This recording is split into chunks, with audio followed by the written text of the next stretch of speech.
Perfect puran poli बनवण्यासाठी जर आपलं अगदी परफेक्ट असं कणिक मळलं गेलं तर अगदी छान अशी आपली लुसलुसीत पुरणपोळी ही तयार होते।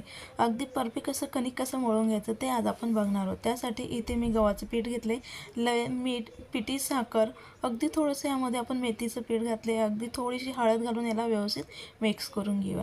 हे अगदी छान असं व्यवस्थित मिक्स करून झाल्यानंतर अगदी थोडं थोडं पाणी घालत छान चोळत आपण अगदी छान अशी घट्टसर नाही मळता सैलसर अशी कणिक ही मळून घेणार आहोत। जेवढी छान सैलसर कणिक मळून घेऊ तेवढ्या छान अशा आपल्या पोळ्या ह्या तयार होतात। अगदी थोडंसं तेल लावून पुन्हा तिला मी चोळून घेतलेलं आहे, असं ओला रुमाल करून झाकून त्यावरती पाणी घालून 2 ते 3 तास आपण ही कणिक मुरू द्यायची। बघू शकाल अगदी छान अशी आपली लवचिक, अगदी छान तार न तुटता अगदी परफेक्ट अशी आपली कणिक ही तयार आहे। अशा पद्धतीने जर आपली कणिक अगदी परफेक्ट तयार होईल तर अगदी छान अशा आपल्या न फाटता काही न होता अगदी छान अशा आपल्या पुरणपोळ्या ह्या तयार होतात। रेसिपी आवडली असेल तर नक्की लाईक करा।